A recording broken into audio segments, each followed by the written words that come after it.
press. Why are you excluding the press? Will you wait? If I get interrupted any more, then the meeting will take longer to start. Will you please listen to me? Put your hands out for a moment. So I have said we're not. That person with the camera, will you please put it down? Because I will now read you the Constitution of the Council. Audio and visual recording of meetings of the Council are not permitted unless otherwise granted in advance. Show me your permit and you can carry on filming. Well, we haven't started the meeting, so why don't you announce it in advance and you can do it? Because rude interruptions have prevented me using the format. You should have it outside on the public footpath. Yourself. Public footpath outside. I told you hold to it put there. the camera down. Meeting doesn't commence until the filming stops. Can we go outside, please? You can go outside if you wish. Yeah, have With the you. meeting outside. With you. Same thing applies. What's that? Sorry. The rules are forgiving you. But the press can be there then, can't they? Well, they can be here. They're always invited to our meetings. So, well, I don't know. If somebody come here, the press are here. Yeah, I'm here. Stop coming. Press This guy. Sir, I'll have to ask you to leave the meeting as you are not fitting the rules. I want to put to a vote. You can do what you like. You're still saying in this meeting. Shame, shame. Shame. Shame, shame, shame.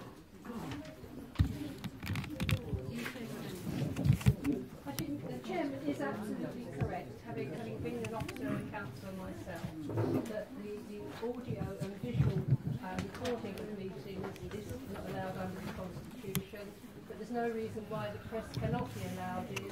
The press are allowed in. Exactly, yes. That's fine then. Why vote for it? Just right. Can I just state, the county, when we have meetings, it is filmed and Public Democracy. It is not a council meeting. So therefore there's public meeting. This is a public meeting subject to the Public Meetings Act. Either I run the meeting under the rules that I've been given and the parameters I've been told, or we don't have a meeting at all. Simple. Please yourself. The idea of this meeting is for the council members of the committee to come here is to familiarise themselves with the surroundings and to look at the buildings and to hear, if possible, some other views that probably haven't already been made. That is the purpose.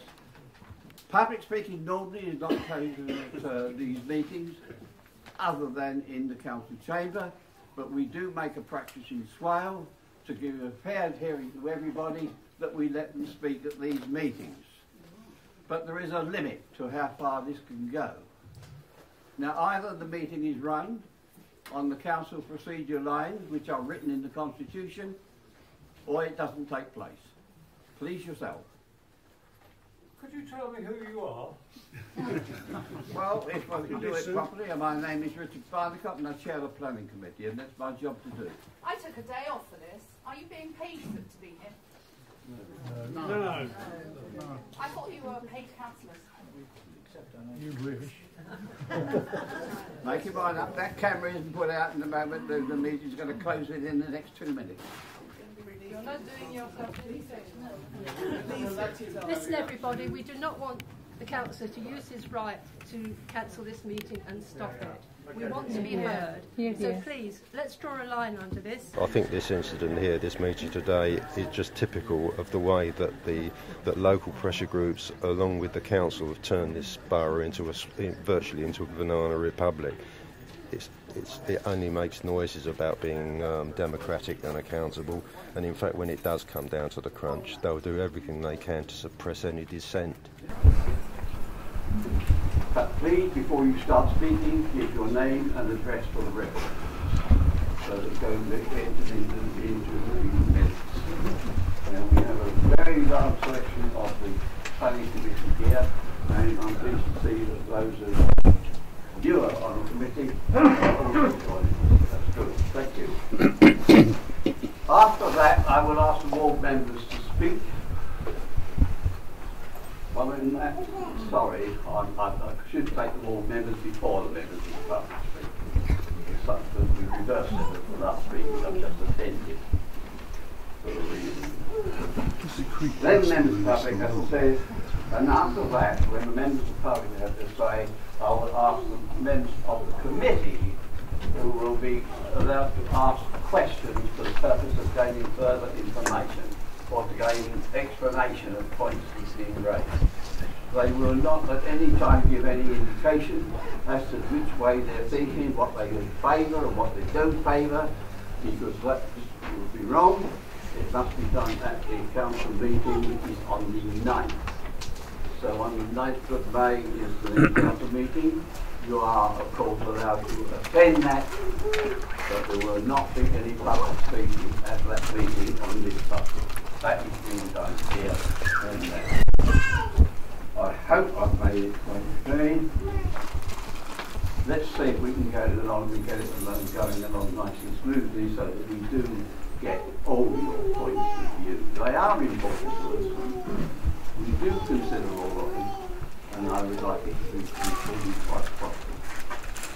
Right. Let's proceed. Thanks, Chairman. Good morning, everyone. My name is James Spears. I'm the case officer. These applications are for the Planning Commission and listed building consent for a change of use of the Grade 2 listed former warehouse building to a restaurant downstairs and an art gallery and function room upstairs with associated internal works, the demolition of an existing extension and its replacement with a small new toilet extension to the present building. The building is within the Faversham Conservation Area. Members will be aware of the details contained within the submitted report, including the relevant policy considerations, especially policies E14, E15, B2, FAB1 and AAB2, which refer to buildings, conservation areas, new employment, the trend strategy for Faversham and Faversham Creek Sub. Yeah, right. Members will be informed of the objections from Faversham Town Council, the Faversham Society, the Campaign for Protection of Rural England, the Abbey Streets Residents Association and the Faversham Creek Trust. To recap on the many representations received, 12 letters and emails of support and no objection have been received, 121 letters and emails of objection have been received. The details of all of these responses are summarised in the submitted report. Main issues raised by the representations of support or no objection are creation of new jobs and sustainable use of this building. Whilst the main issues raised by the objectors are potential damage to both the listed building and the conservation area, the loss of maritime use, potential damage to the tourism offer which Faversham presents, that the proposal is premature, and highway issues. A further update was given at the committee meeting when comments from Visit Kent and Kent Highway Services were also reported. Members will receive an email this morning suggesting that the comments from Visit Kent have or should be withdrawn. I have telephoned Visit Kent this morning and have asked for clarification, as yet I have not received a response. Kent Highway Services recommended that only car parking spaces 1 to 13 shown on the submitted drawing need to be reserved. Since the committee meeting, the applicant has submitted a new drawing showing just 13 new car parking spaces. For information, they're on the floor behind the gentleman there. So 13 car parking spaces, just the 13 car parking spaces. The spaces do not need to be marked out on the ground and are already hard surfaced areas, as to mark them out upon the setting of the building and the quay in general. As officers, we very much welcome this, as it removes any need for any activities on the quay surface affected. The main issues for members to consider are as follows. Firstly, potential harm to the character and setting of the listed building. The Johnson's content will be limited in suitable ways to conserve and maintain the listed building must be very carefully considered. Secondly, potential harm to the character and appearance of the conservation area by implementing an active use of the building, not impinging on the use of the quay. Thirdly, positive issues of potential new employment. Fourthly, whether the proposal will damage and create tourism opportunities in the area. This, of course, is a very hotly contested subject. And lastly, the neighbourhood plan is not as yet published even in draft form, so I believe that the application is not premature and this is not a reason for refusal. In conclusion, officers fully recognise the strong concerns raised and have acknowledged the submitted report that it is not an ideal use for this building and did not encourage the proposal. However, officers contend that on balance, the impact on the listed building and the conservation area are not sufficient to recommend refusal, that the applications are not premature, and that the proposal constitutes positive development in accordance with the aims of the NPPF, and therefore we recommend approval. Thank you. The applicant's agent Mr. Speaker, or the applicant themselves. Thank you. Hi, good morning. My name is Simon Latham, Design and Build Services. I act for Quayside Properties Limited in this case. We have on the side here drawings, pictures relating to the application. The application drawings are there, you can look at them, pictures of the building as it used to be. Basically, if you'd like to set up some salient points to do with the application, the history of Standard Quay was mainly for trade. Over the years, this building was built as a granary. You look around it and see that upstairs especially, you can see the evidence of the granary use. And trade on the creek is well documented.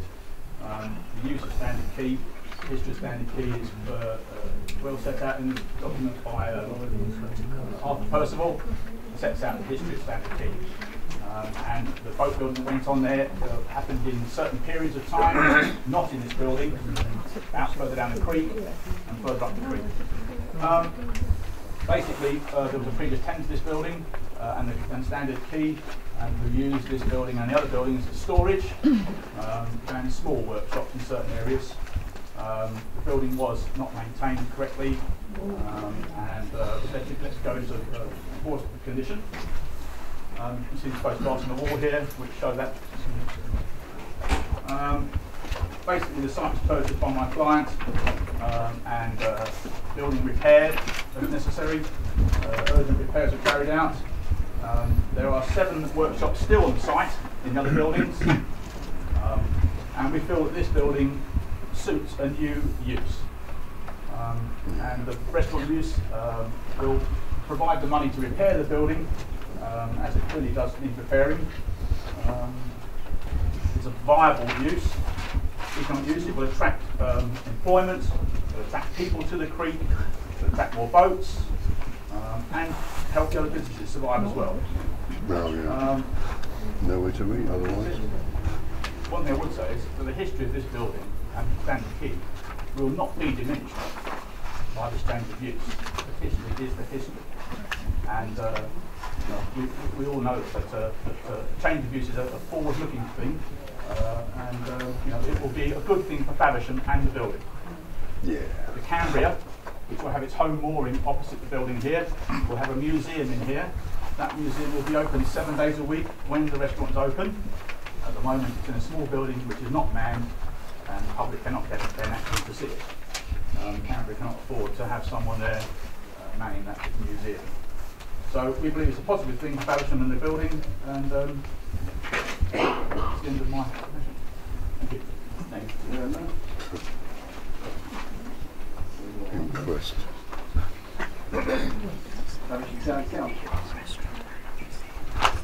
I would ask you to turn down this application. This is an important listed building, and the proposed interior linings will harm its character and detract from its significance as a former storage building. The need to comply with building regulations is likely to have an adverse effect, particularly because of the need to provide fire protection. Environmental health considerations are likely to require alterations damaging the character of the interior of the building. The effects of the need to comply with building regulations and environmental health considerations have not been fully incorporated in the application document. This application for a significant change of use is premature when representatives of Swale Council, the Town Council and the community are working on one of the government's pioneer neighbourhood plan projects to consult the community and form a plan for the entire area of Faversham Creek. The aim of the neighbourhood plan is to get away from the piecemeal development that this application represents. There will be harm to a pilot project that is being watched nationally if permissions are given before the neighbourhood plan is completed. There is strong feeling among the people of Faversham that the restaurant scheme will damage the prospect of retaining maritime trades in Faversham. We should be doing everything we can to preserve Faversham's maritime heritage, not destroying it. Today, there are a number of boats moored on the quay. Last week, I believe there were none, Next week there will probably be none again. With all the talk of localism being bandied about both nationally and within Swale Council, the feeling of the people of Faversham should be taken into consideration. Swale should be putting their money where their mouth is if localism is going to work.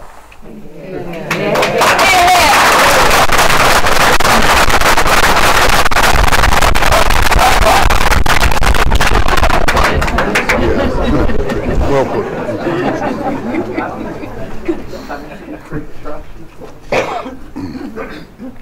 My name is Chris Wright. I'm the chairman of the Faversham Creek Trust, and I want to thank you for giving your time and us the opportunity to speak.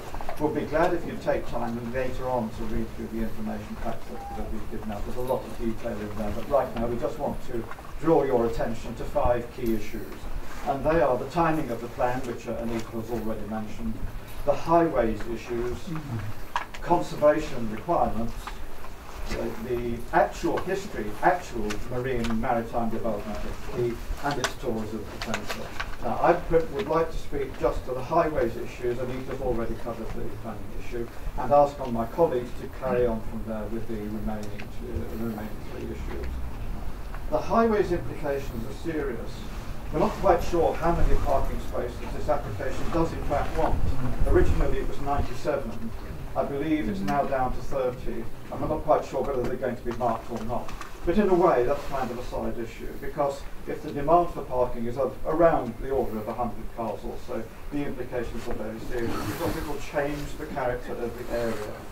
The new development won't meet the legal requirement to preserve or enhance the appearance of the conservation area within which it lies.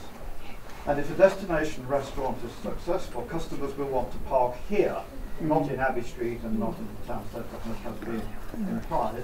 And the proposal will create traffic conflicts and other conflicts which we don't need to go into in detail, because you will probably be able to see when you drove down what this means for the road access down Abbey Street, one of the prime medieval streets, we believe, in the southeast of England.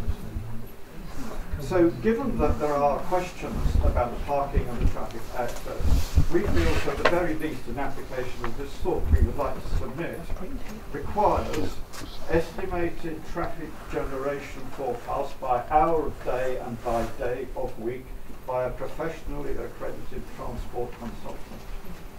At the moment, we don't know how many customers are going to be attracted to this restaurant, because we haven't been told the number of tables or covers and what the traffic generation will be. But in my experience, and I have had something to do with traffic generation forecasts before, a destination restaurant, if it's successful, will attract roughly 20 cars for the employees alone, and the customers on top of that. And that's not just in the evening, it's at the weekend, lunchtime too. So having said that, may I please introduce my colleagues who are now going to cover the other topics. And to start with, it'll be Ben White, and then Gwyn Jones, and finally Brenda Chester. So if Ben would like to take over. Right. Standard Quay is a vital part of the Faversham Creek Conservation Area, and until recently the quay was crammed with barges and other vessels, and exciting and vibrant. While working on a barge here, I met many hundreds of people from around the world. Often people with family connections to Faversham and the creek who came to see a unique working environment which no longer exists. Apologies for reading aloud, but this is important. In the Swale Borough Council's Conservation Area Review of 2004, it states, over the centuries, the creek environment at Standard Quay and Iron Wharf has been a place of outstanding character and an integral part of the wider identity of Faversham town itself. The review then states that the continued survival of this small pocket of traditional character and activity is therefore of crucial importance to the town's individuality. And here are the individuals. The integrity of the whole conservation area will be damaged forever by this proposal. Please don't let that happen. Faversham and its visitors need a working Standard Quay.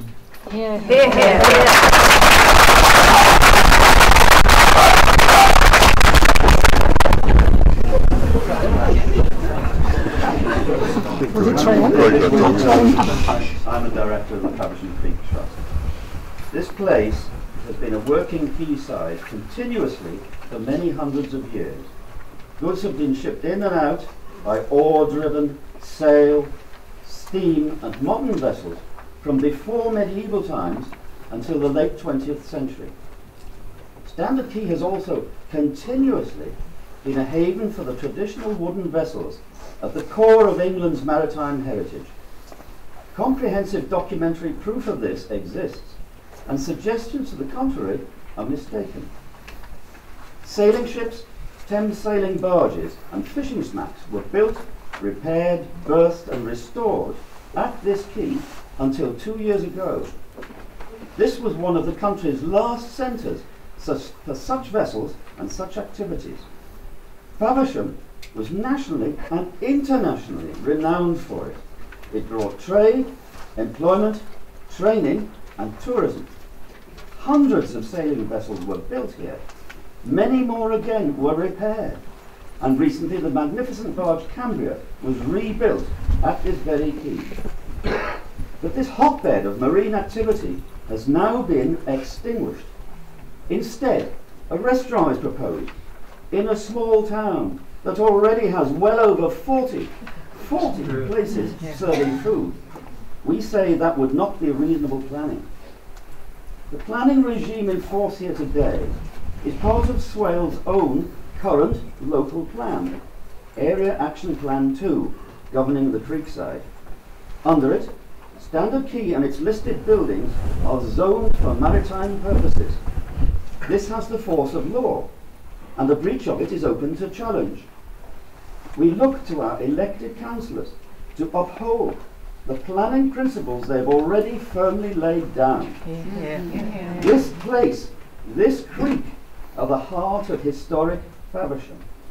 We'd be delighted if you decided to treasure it as much as the townspeople do. Thank you.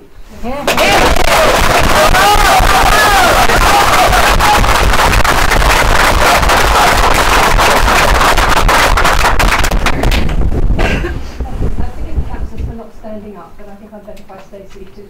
In this report, the planning officer stated that previously approved applications for maritime use have not been implemented, and whilst he thought a restaurant was not the best fit, there was no alternative coming forward. However, one such permission was implemented by the previous tenants, with the upper floor used for rigging, sails, masts and spars, which was actually viewed by Pete Rain, your Director of Regeneration, during a site visit in 2010. In April 2011, at a meeting that Pete Rain organised and chaired between the applicant, representatives of Shipwrights Company and Simon Foster, one of the trust directors, a three-option scenario for maintaining and enhancing maritime use of Standard Quay was presented to the applicant. You will find a copy attached in your pack, but the applicant declined to pursue any of these options.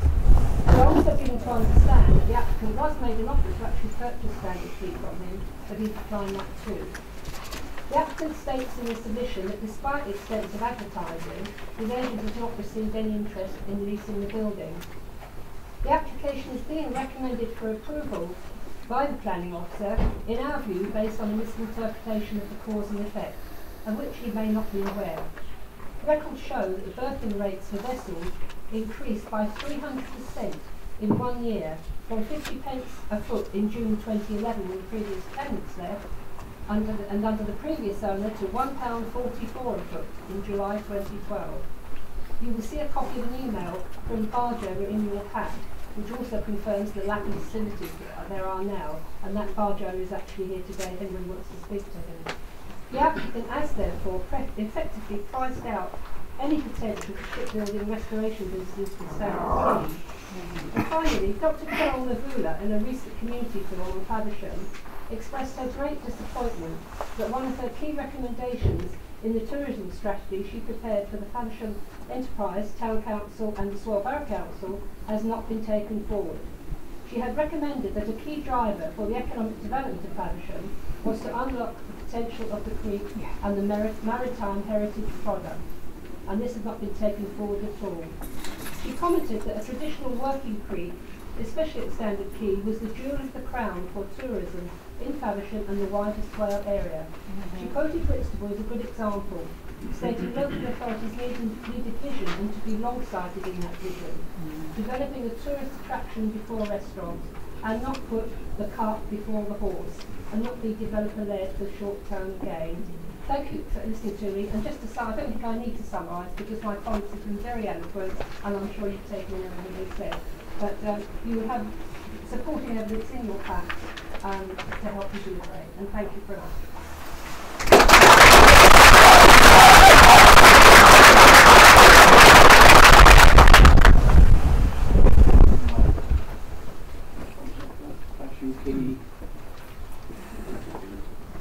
Standard Quay Fashion Museum, yes. We had the lease here from 1991 to 2011. Forgive me for being a bit personal, but to give a bit of background, I first met Thames Barges in St Catherine's Dock in London in the early 1980s. At the time there were quite a few there and needed work. I was out of the country for about 5 years. When I came back, St Catherine's was covered with buildings and most of the barges and the people that worked there had left. I came to Faversham and they were here. The people that had worked in London and St Catherine's in the boatyards, because they'd all gone. And in 1991 we came up the creek on Lady of the Lee, which is a small Thames barge, and we lived with our daughter on the end there. And we met other people. We met Graham Burnthal, who was a carpenter, and his carpentry business was in the Oyster Bay House. We had Colin Craig, who used to have his block-making business over on the Brents. You'll know that both of those are now residential. But at the time, we knew that Standard Quay, with the buildings, was a perfect place to keep those skills that had been moved out of London. But this was the last place, this side of the Thames estuary, that had moorings, land and buildings that could be used. Where we are standing now is where the apprentice workshop was. On the wall there was a wonderful selection of old tools that were used in the barge industry over decades, possibly centuries, that those apprentices were being taught to use. Upstairs there were spars and there were sails being installed. It is not true that it was not used as a sail loft. It was used as a sail loft. Yes, it's storage. What else do you do with sails? In the winter you store them. So yes, it's true it was storage, but it was storage related to the use of the quay and the maritime industry that was here. Now when the quiet times happened, those shipwrights and those apprentices could easily restore and keep this building. When I first came here in 1991, I worked with Steve Norris, skipper of the barge, and I cleared out some of the most thick cobwebs I have ever met in my life from the walls of this building and the grain. And Steve and other people replaced the rotten weatherboarding and the roof. People didn't notice that happening because, funnily enough, we didn't stick glazed windows in the walls. And how you can have a restaurant without a window seat, I have no idea. But presumably those windows are going to be going in and people are going to be sitting there looking at the lack of barges on the quay. Because they come to work. It's a very winding creek and it takes a lot of effort to get up here. You will have people here for winter mooring, yes, but you won't have the 3 working dry docks, the 20 skilled people, and you won't have the apprentices. And they need this building, and they can maintain this building. It is not true that you need hundreds of thousands of pounds to repair this building. You can do it with the people who work here.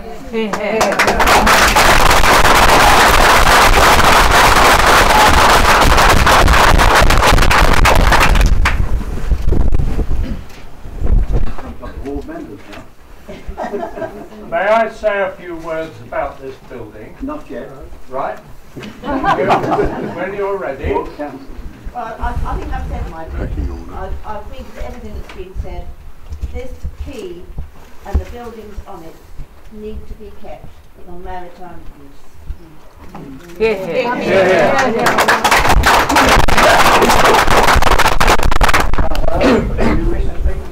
Obviously, I will make any comment because that obviously affects me. I'm on the planning committee, so I have to leave that to the planning meeting. But I am pleased that we have had to stop this meeting going today because we are all listening, and I hope it gives my colleagues a fair idea of what this area is all about. That's all I wish to say at this point. Thank you. Now we come to the question of any members of the public who wish to speak, and as I said at the beginning, I will be starting in going down in the clockwise direction. I shall be quite rudely, I think, pointing my finger in areas, and if my finger is pointing in that area, perhaps you could indicate that you want to speak. Right, so the gentleman wants to say a few words about this bill. I just want to talk a little bit about one minute. this bill. Before you start, could you please give your name and address? Right, my name is Hugh Perks. I come from Eastling. I hold 3 visiting professorships in the conservation of buildings. I also sell Thames barges and a part owner of one. What I would want to point out to you is the maritime features of this building. I was actually taking a photograph, not of you, but of this. What this is up here is a ship's keel. What that is up here is part of a barge's kelson. What we've got here are pony rails from the Creek Branch tramway. What we have there is probably a bit of what started out as a topmast and then broke and became. These are features that must not be destroyed or damaged. And that is of paramount importance. That's all I have to say.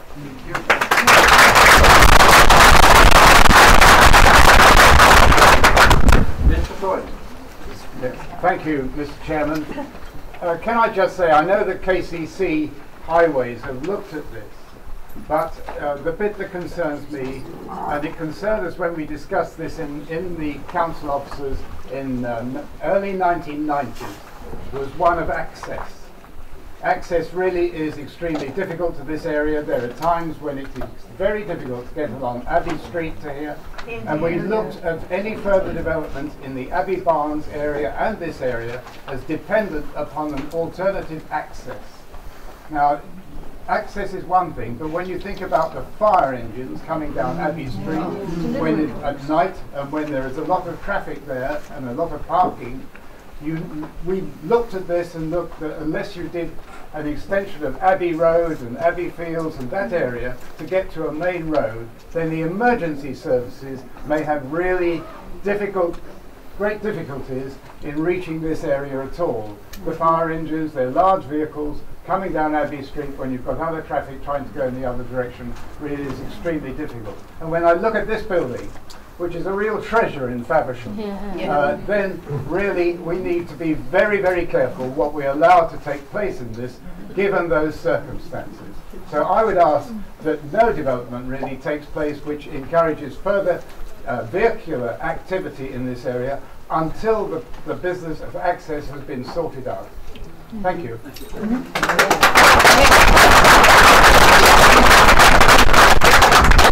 I enjoyed your film appearance. Thank you. I threw that in because I want you to know I have been looking at the film. So many you sent me. I can see a hand there. Yes. Griselda Mussett, 92 Abbey Street. There's so many things I'd like to say, and some of them are probably not normally regarded as planning issues, but it relates to what's already been said. The emotional importance of this place. I've had correspondence today with a lady in Oxford whose father was born in Faversham, humble lad. His father worked in the gunpowder works. He loved boats. He spent all his time on Standard Quay helping. He was taken up by Lady Alexander because he was a bright lad. And he ended up with a PhD from Oxford. He worked for Gatesgull and Lord Mountbatten, and he actually planned the D-Day landings. And it all started because of the maritime activity on this quay, in this building. Now, we've talked about this, the access problems for fire engines. This is a wooden building, and you're planning to put a restaurant in it. It seems to me to be bloody bonkers. You know, it's too much of a risk, and it's not just any old wood. This is important old wood. To me, there are things that have changed since it was in use as Colin Frake's workshop. It already looks very different. And I've no idea if there was planning consent for what happened here. I didn't remember any applications going in, but it looks different to me, and I'm not sure whether that was done properly. It seems to me that, you know, the idea of a restaurant is a quick fix. I've seen today's, the planning officer mentioned some issues about Visit Kent's report to you, members of the committee. It turns out that the Visit Kent report was the opinion of one person who'd spoken to Michael White, and other people within Visit Kent didn't even know that she'd written in support of this restaurant idea. And I understand that the Ombudsman might be asked to look at that. So there are serious questions about the support that was given by Visit Kent to this restaurant proposal. So I think I'll... question at the moment. Okay, well, I just wanted to explain to people that we know that there is a problem with that. But it seems to me that, you know, the people of Faversham, they've turned out, it is a work day, people have turned out to say we want the barges here, we want the skills, we want the apprenticeships, we want the training, we want that amazing critical mass that this building offers. If you change this building, it will blight everything else. It's not just this building, it's the whole activity of this quay. Mr. White already has the red building and he's got the planning application, you know, the residential at the back. Leave this alone. If this was France, there'd be no question. The community, the commune, would have taken this up and developed this in accordance with what the local community wanted. Yes. Instead of left to volunteers, and we're all here as volunteers in support of keeping this for barges. Thank you. Thank you.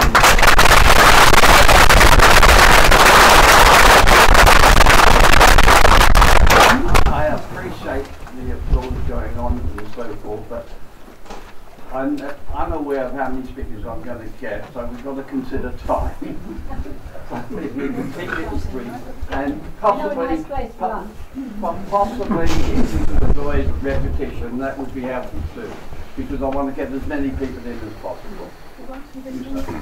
My name is David Pollock. I own the Thames Sailing Barge Proposal. I lived in Faversham 15 years and now live in Bristol. We first at this quay for 20 years, from 1991 till 2011, and we've been driven out by the increase in costs, which has already been referred to, but not just the costs. They have gone up by 300%, almost 300%, as was pointed out. That's critical to our functioning as an operating charter barge. Because we didn't just come here on the quay and sit looking pretty, which we are. We came and we were a working barge. We took charters and all over the East Coast. The operating margins for a Thames barge are very fine indeed, and an increase of 300% in the mooring fees is just not supported. But far more than that, at this quay, as has been said before, there was a working community of all the skills which Thames barges and other similar craft need. There's shipwrighting, welding, cranage, dry docking, all the sorts of major maritime activity which were once here. Indeed, 2 years ago they were. They're not here now. And this building was in active use, as has been explained earlier. My own store and workshop was at the far end of this building, and I used that continuously. It was not an inactive storage use, it was active.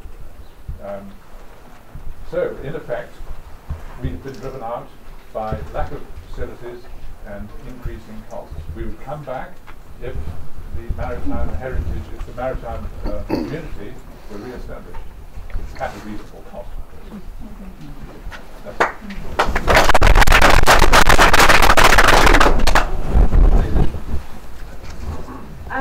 Sheila Campbell, Faversham resident, member of the Faversham Town Council. I'd just like to pick up on the employment issue that was mentioned. We have a unique maritime heritage here that did employ or provide self-employment for many people as a career trade for full-time employment, and we are comparing that with a restaurant which provides traditionally part-time, short-term employment, not career jobs for people. And I think it's fair to say that a maritime heritage has taken hundreds of years to build up and will be gone in an instant. Restaurants come and restaurants go, and we know that. This is not a long-term solution to this site.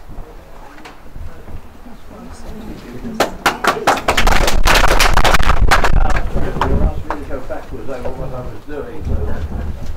Just to add one sentence, as far as somebody can educate me, but as far as I know, there are no, in this country now, there are no facilities equivalent to this of working of the same maritime status.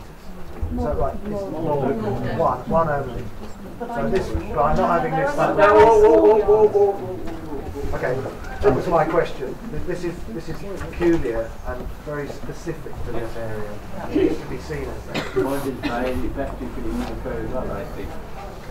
Yes, Eldon Hinchcliffe. I used to be architectural consultant with the old Standard Quay, the previous tenant here. There have definitely been a number of alterations made in here in the last 2 years.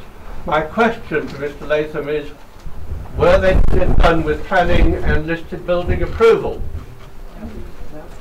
Well, that's a question. Take that answer privately from them. Well, I think it's relevant to the respect to the building. Yes, they are questions that will be coming up with, etc., in due course. I'm at this section, but I'll come round in a moment. I'm trying to be orderly about it. Yeah, I've got everyone this side, so come in there with me. Actually, I think we're moving, yes. Right, my name's Dr. Charles Turner. I am a long-term resident in the Faversham area, but I am now living in Cambridgeshire. But you may have seen I had a letter published in one of the local papers recently. I'm first of all going to just read something. We know that this area was zoned for maritime heritage, and this is a quote: ensuring that the purpose of that was ensuring that traditional and other vessels continue to have access to the creek side, and that the facilities and services essential to their upkeep are maintained here is essential. Now that is part of the draft, and when I hear you say, sir, that you know, everything's perfectly fine, then you are going against what was already written in your terms and conditions. Now, as far as I lived for many years in a beautiful listed building, and in south of Faversham. I live in one now, and the thing that I know is if you are the owner of a listed building, you don't just own it, you have it in trust. And it is vitally important that that trust is not abused. Now, at the moment, in fact, because of this planning commission, you are the trustees, because it is your decision as to what should happen. And we must think of this, but this is one of the gems of Faversham. It's one of the iconic areas. You've got the Guildhall, you've got the Abbey Street, you've got this, you've got T.S. Hazard. And what you do is preserving that, but you are also setting a precedent.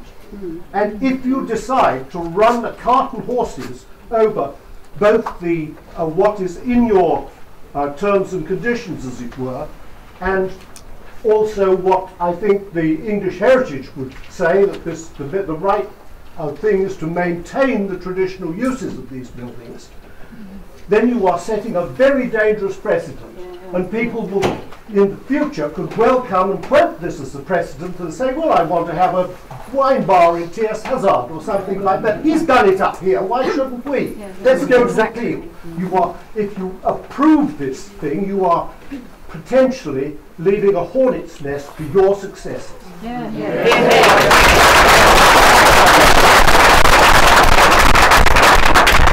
It's Stephen Pollard, Faversham resident. I think you should be made aware of something, which I became aware with some other people a day or two ago. You've heard how the rents were put up, and how the people who worked on the barges and were lined up there on the quay were working there for some time, and the rents were put up and now they can't be there anymore. So you may be asking yourself, oh, I don't see a problem, there were barges there. They weren't there 2 days ago. No. They've been paid to come back. Yes. One of them told me privately, you know, I was asked to come up here and I don't want to lose my mooring, and if I don't comply with this request, just to appear, just to be here, I won't be allowed back at all. So considering that he wants to have cars parked there, where'd the boats come from suddenly? I think if you came back in a week's time, they're probably gone. Yes. And I think you should check this one out, because I'm not just making an allegation out of mischief. This is part of giving you a false impression. Oh, I'm still letting people work, I've got the barges there. They won't be there next week. Check it out, Mr. Chairman. Thank you.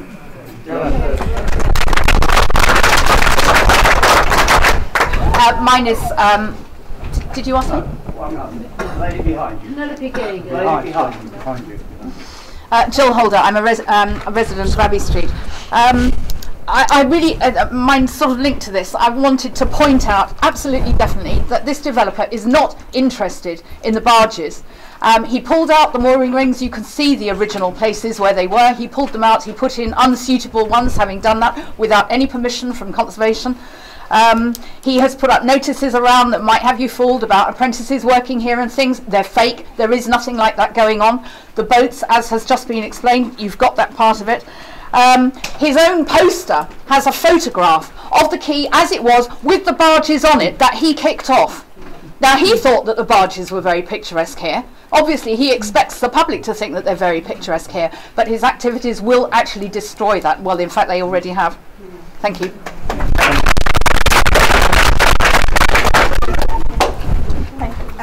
Gillian Matthews, resident of Abbey Street.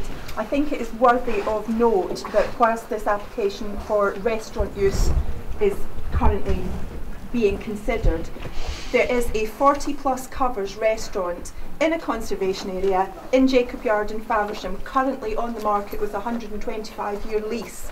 There are an additional potential 40+ covers in the rear yard of the same restaurant and covers out the front. Why do we need this? Anyone else in the centre of the room? Yes. Penelope Gagan, I'm in Cavour Road. I didn't know Faversham at all. Never been here in my life. Came by sort of divine inspiration when I didn't know where I was going to live. And when I first arrived here, I arrived on a beautiful sunny day, blue sky shining. Parked the car in Court Street, which is unusual on a Saturday. The market was in full swing. The person I thought this was utterly delightful. I looked at the centre of the town and thought, yes, I really want to live here. It reminded me of Bury St Edmunds when I first moved to Bury St Edmunds. Bury St Edmunds has now been ruined because planning applications gone in for this, that and the other thing, which has totally destroyed the essence of Bury St Edmunds. I thought, what a lovely place Faversham is. Let's hope nothing like that happens. I walked down to the creek. By then, at that time, there were still quite a lot of barges and working boats here. And I thought, wow, this is just wonderful. And friends of mine who are particularly interested in maritime situations said, oh, I've heard about Faversham. Can I come and stay with you? Can I come and see it? Wonderful place to be. Brought them down. Fantastic. In the very short time that I've been here, as has already been discussed, the boats have gone. And I was listening to a chap in Oars, obviously some of the fishermen, over at Oar, not very long ago, a couple of weeks ago, and one of them was saying, I can remember when there were 55 barges at least parked at Faversham, on Faversham Creek. 55 barges. And this was not that long ago in his memory. He's not much older, no, he's probably younger than me. So this is an aesthetic discourse, but to me it was the essence of Faversham, that this was a historic place with the boats, with the working creek, and it was a place I really wanted to come and be. It's already starting to be ruined. Already the boats have gone. Already there isn't that activity.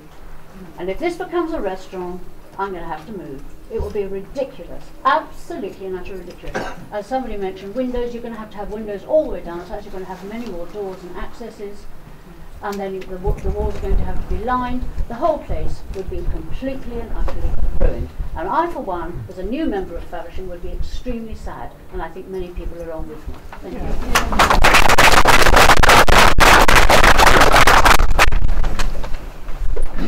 Anyone there? No? Yes. Annie Bales. I live just over the other side of the creek on Waterside. Just to say that I have actually seen the barges and the boats being moved up here specifically for this event. I've seen it with my own eyes. It isn't just hearsay. I even reported it on Facebook. They have been moved up here to make the quay look busy. That's all I wanted to say. Yes. Sue Ackhurst, Newton Road. One of the things that's abundantly clear is that nobody can do anything without ownership. One of the planning points was that 3 applications had been made which haven't been fulfilled, though in fact one of them had. to the best of the leaseholders' ability. But without ownership of this building, people are powerless. And unless this building goes into either community ownership or something like that, so that people can have decent rents that they can afford to pay to do the kind of work for the kind of, for people who can afford to pay for that work, at reasonable prices, this whole thing is going to continue to be a real problem, because the current owner will continue to try and demand 3 times the rent that's filed. Yeah. Yes, he will. He will. Yes. Just a short plea for craftsmanship and training in all industries. I don't know if the committee are aware, but we've only got about a 7 to 10 year window to pass on all the old skills. Whether it's shipbuilding, upholstery, furniture making, all of these industries are struggling to find people, because either the people who are trained properly are either retired, gaga or dead. We've got 10 years. So, and I'm very passionate about training youngsters. Once they've learned shipwright skills, they can work anywhere, and they can restore these buildings. They could work in Abbey Street, they could work anywhere in this country, because their skills are phenomenal. Thank you. My name's Eric Glynn, and I'm in the Army in Coast. Small point has not been made. 2 years ago or so, when Michael White took the area back, he decreed on day one that no one should maintain their barge on the quayside. They could work on their boats, but they could not rest their sails to make any amendments to their boats on the harbour out there. And that has done great deal of damage to that maintenance.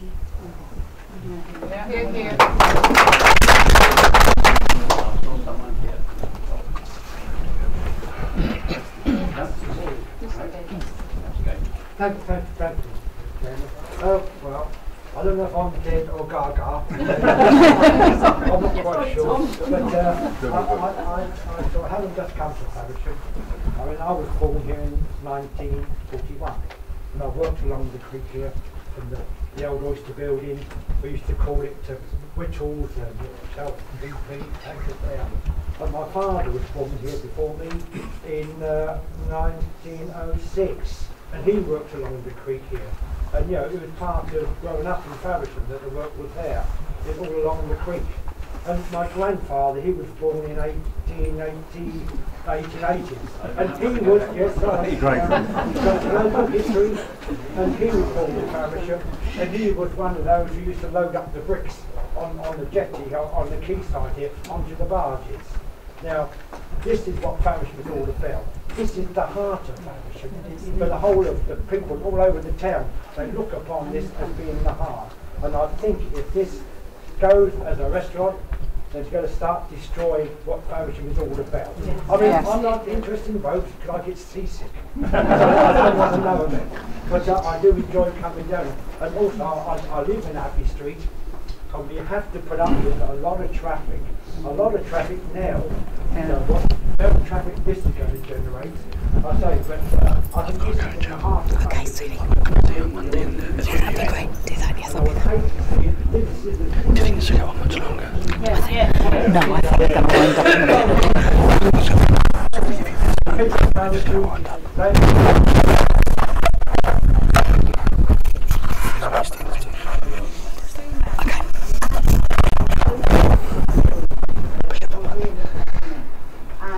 On my wall, I now have to have a picture of my view, because my view has changed so much.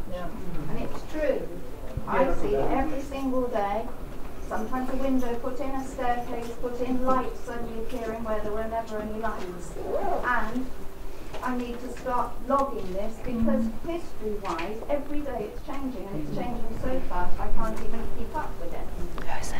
The worst thing of all is that I'm an educator. I've been a teacher for 34 years. I used to bring children down to see not history, but future history. Yes. Future history of the apprentices working on the barges that would become the next history. I won't be bringing people down to this restaurant. Be interested in some, I can't remember exactly how, the destination restaurant. They won't be able to afford to even eat it.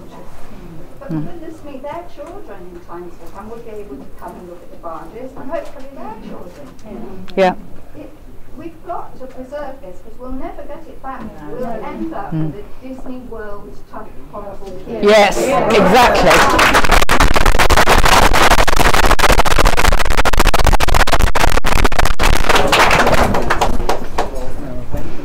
If you'd like to look at what my fingers talk, please feel free.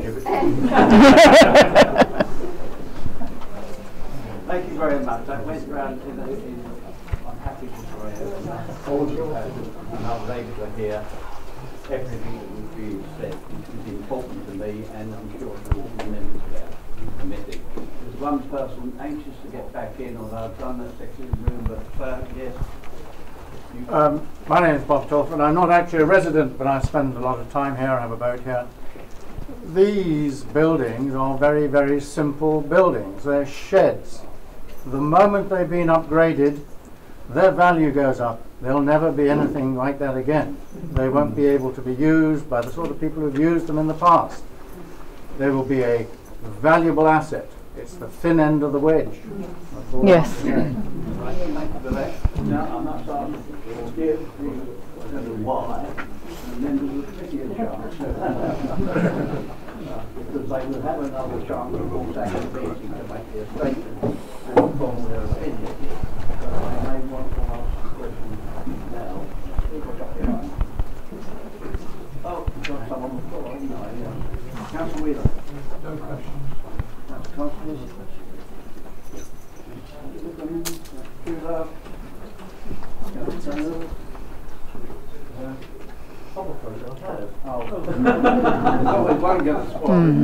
Right, I've got two questions. Two of our officers here. One for the holidays. We've heard so much about the traffic situation down there. So, I wanted to ask this. Can we have an update on that at the next meeting, other than what we already said? Because it's very. We can provide an update. Thank you very much. That's one. The other one is for Mr. Bell. Now, looking at this building, there are some features that, if this was turned if this was turned into a restaurant, would disappear forever. Can I have your opinion on how, if it was passed, the fabric of this building would be saved? If at all. Yes, that's an unfair question. Would you like to answer it?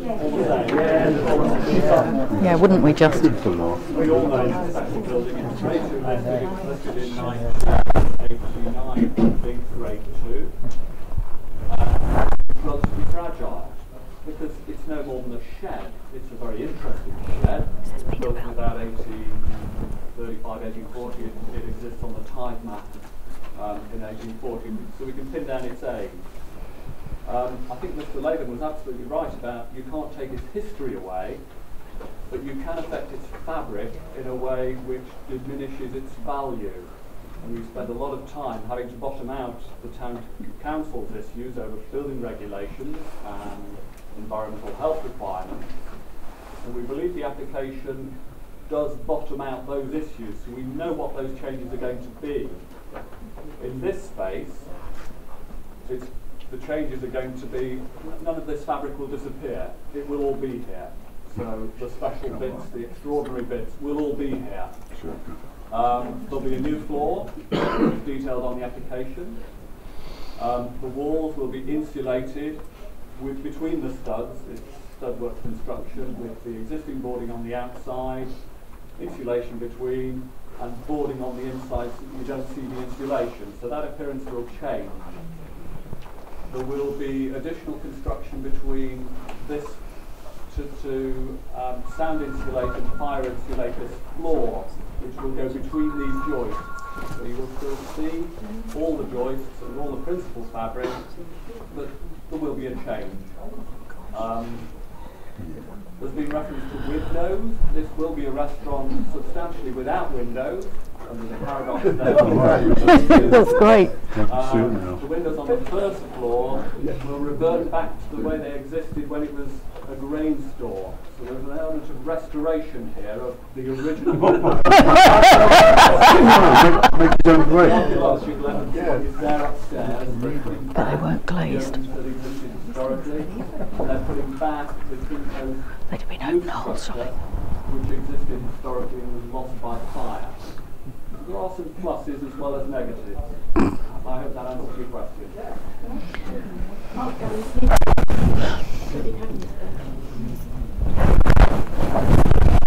Can I ask a question?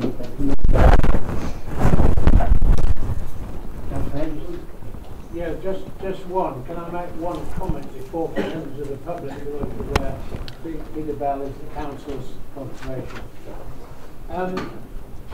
The question of changes to a listed building, perhaps we can ask Mr. Spears, have there in recent times been any listed building consents to change this building? As far as I'm aware on the history, there have been no actual applications to change the fabric of the building. So he's already gone ahead and he's not to be trusted anyway. Well, just as on that, he's absolutely correct. Just as I'm mentioning, there was an application to the outside of the building for the staircase to see. My fault, so I've forgotten that. So that is the only one.